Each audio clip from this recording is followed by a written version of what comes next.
Inicio, então, o tema. Hoje eu vou falar de uma nova modalidade que vem despontando na administração pública. É o contrato Build to Suit.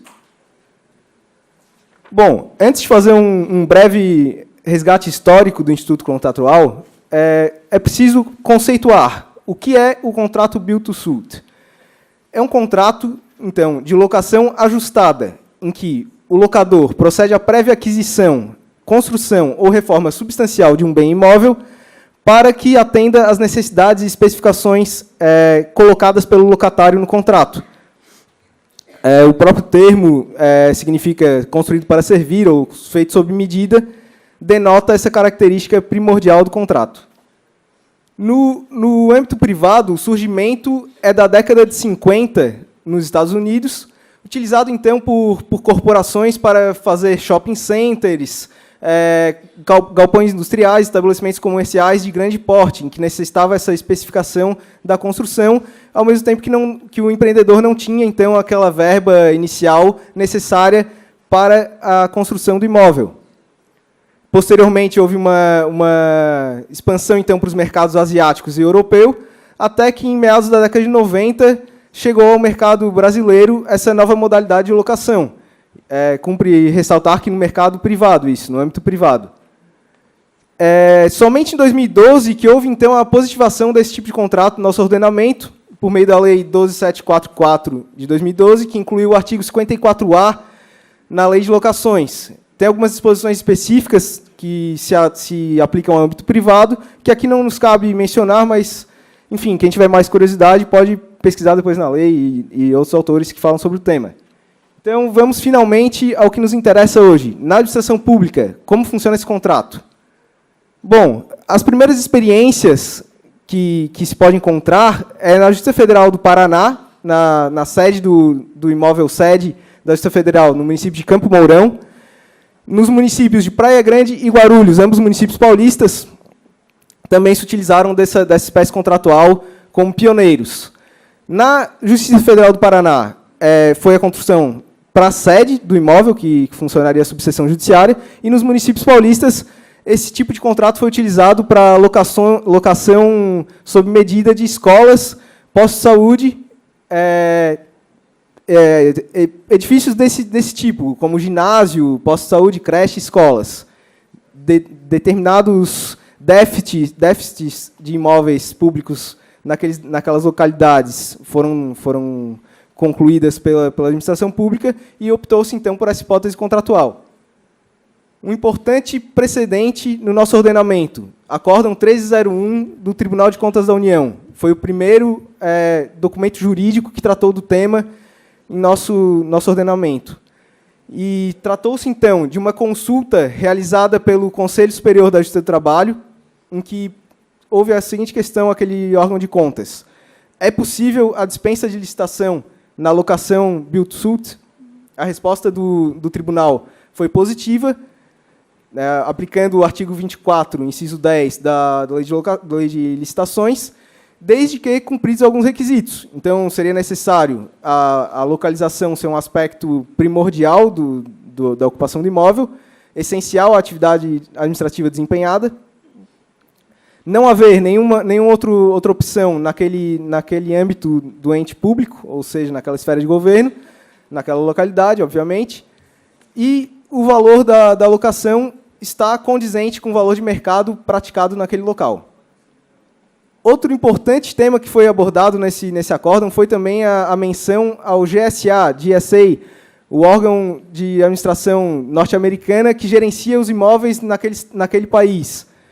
E falou-se, então, sobre as peculiaridades desse tipo de contrato naquele ordenamento e, inclusive, mencionou-se a característica do prazo, de 20 a 30 anos, um prazo alongado, estendido, e também na possibilidade de reversão do bem ao patrimônio da administração pública ao final do contrato. Isso a gente já verá a seguir, que foi um importante ponto a ser tratado, que até culminou em alguns dispositivos legais. Bom, vamos então aos aspectos legais. A lei que trata desse tema em nosso ordenamento, Lei do RDC 12462 de 2011, perdão. O artigo 47A, que foi incluso pela Lei 13.190 de 2015, trouxe, então, o contrato Build-to-Suit na administração pública brasileira, dispondo um breve conceito como contrato de locação ajustada, parecido com a lei de locações, onde o locador procede à prévia aquisição do bem, construção ou reforma substancial, posteriormente locado ao locatário de administração pública, de maneira a atender às suas especificidades daquela hipótese contratual. Outros pontos trazidos pelo artigo. Dispensa a inexigibilidade de licitação.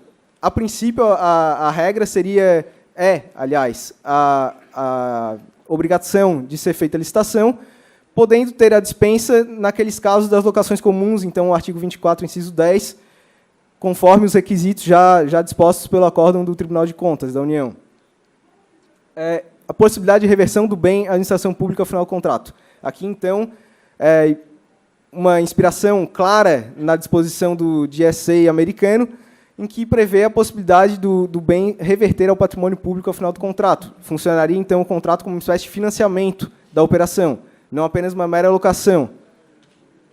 E, por fim, o limite objetivo do valor mensal da alocação. Não pode exceder 1% do valor do bem locado. Então, tanto a administração pública como o empreendedor locador devem observar esse limite. Por quê? Qual é a característica do contrato? Na remuneração do aluguel está incluída tanto o investimento inicial feito pelo empreendedor, na reforma, na construção do bem, como a própria prestação dos aluguéis mensais, o próprio uso do bem, que é um prazo alongado, então tem que ser feito um planejamento muito minucioso para garantir que ambas as partes serão observadas de maneira correta, não vai haver uma lesão a nenhuma das partes, tanto a administração pública como o empreendedor. Bom, alguns aspectos controvertidos. Alô? Alguns aspectos controvertidos. Revisão ou rescisão contratual. Aqui, mais especificamente, a questão da revisão ou rescisão contratual unilateral por parte da administração pública. É um aspecto muito sensível nesse tipo de contrato, justamente pela característica de ser um contrato de longa duração, em que há a prévia crença do empreendedor de que ele será remunerado naquele prazo, ou seja, uma ruptura contratual em momento anterior a, sei lá, metade desse contrato, ou mesmo até mais para o final, seria de grande perda financeira ao empreendedor que arcou com aquele investimento inicial, que eventualmente se estaria nessa situação de lesão. Então, a última análise poderia ocasionar uma indenização e também a insegurança jurídica que enseja o maior custo da operação, que é indesejável para todas as partes.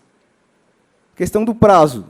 O Tribunal de Contas da União já se manifestou que nas locações comuns não se aplicam os prazos da lei de licitações, aqueles limites, seja um exercício financeiro ou os 120 meses, justamente pelo caráter privado dos contratos. O artigo 62 menciona, inclusive, se não me engano, no parágrafo 3º, a característica de contrato privado equiparado ao contrato privado. Não vou entrar nesse debate, mas das locações convencionais. E a locação Build-to-Suit, obrigatoriamente, deve também ter esse entendimento sob pena de completamente inutilizar sua contratação, pois um contrato que, justamente, sua característica primordial é o prazo alongado, um prazo determinado, mas alongado, para possibilitar essa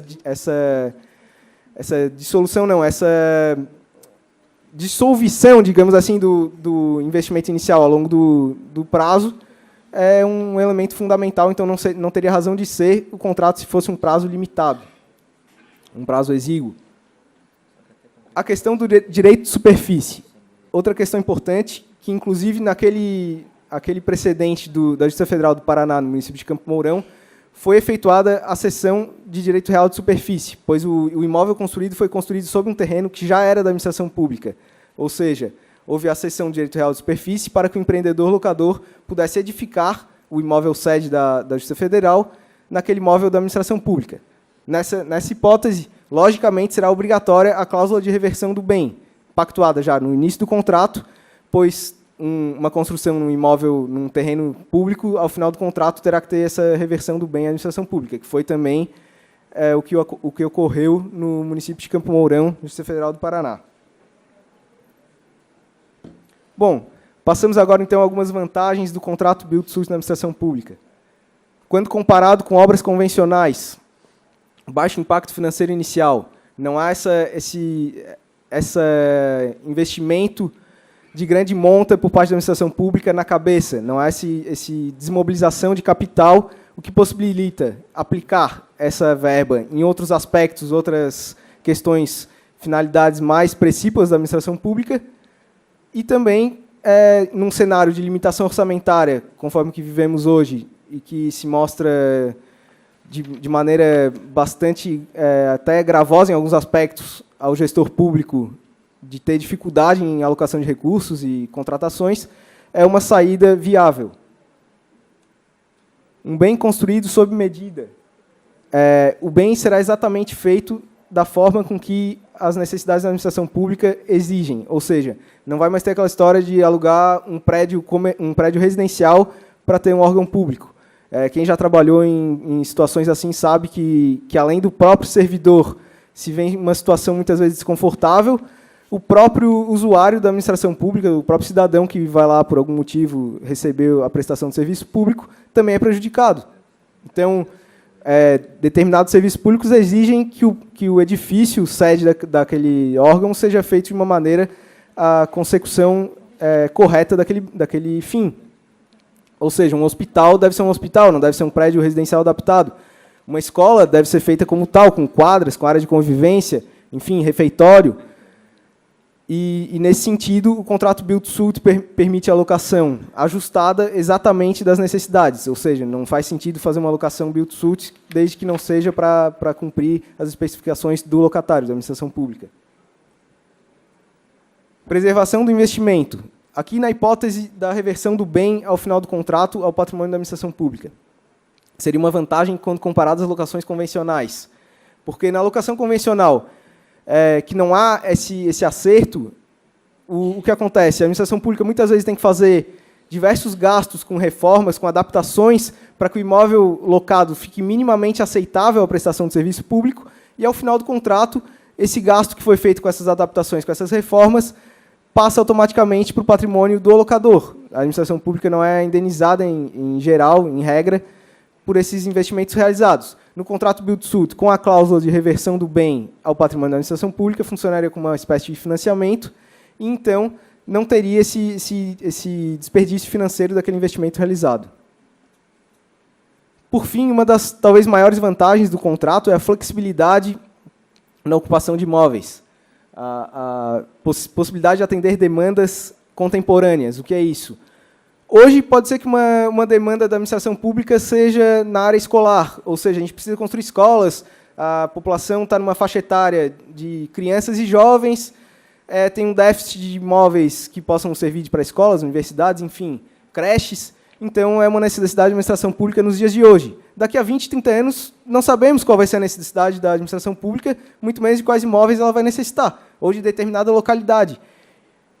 O contrato Build-to-Suit permite, então, que ao final do contrato, quando denotada que não é mais necessário aquele imóvel naquela concepção, possa, então, a administração pública contratar outra locação Build-to-Suit de um imóvel que vai servir às demandas contemporâneas daquela época. Ou seja, daqui a 20, 30 anos, pode ser que a gente necessite de hospitais especialmente construídos para a população idosa, de casas de repouso, não mais de creches. Há uma mudança na faixa etária, ou mesmo uma mudança de posicionamento de políticas públicas, uma mudança de foco de políticas públicas, e a administração não vai estar presa naquele imóvel que ela construiu, que ela investiu muito dinheiro, e que mobilizou seu capital, e agora com uma maior dificuldade de partir para outra espécie de imóvel. Bom, concluindo, então, logicamente, não é um contrato que deve ser feito, uma locação que deve ser feita em todas as hipóteses de locações convencionais e de obras e serviços de engenharia para a construção de imóveis da administração pública. Não defendo aqui a ruptura com nada posto no direito administrativo, mas é mais uma modalidade administrativa que está disponível à escolha do administrador público, precedida de um planejamento licitatório, um planejamento contratual minucioso, que deve prever todos os impactos da contratação, enfim, e analisar, no caso concreto, se é realmente a opção contratual mais vantajosa. Então, é uma nova modalidade que, em algumas hipóteses, pode servir bastante e que, ao meu ver, nos próximos anos, tendo em vista a restrição orçamentária imposta, talvez até seja uma modalidade contratual que cresça bastante. Também a recente normatização do tema contribui para ainda esse aspecto de incertezas sobre o contrato, mas fato é que entendo que já é completamente viável pela própria lei de licitações e contratos administrativos a inclusão do contrato Build-to-Suit no rol de contratos disponíveis à administração pública brasileira.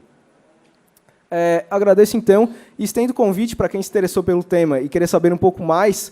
Eu e o professor José Sérgio da Silva Cristóvão, que é coautor comigo desse livro que trata do tema. Aqui a gente aborda uma questão mais principiológica também, relacionada à eficiência e relacionada à sustentabilidade, que são áreas bastante, por mim e por ele, que denotam bastante atenção.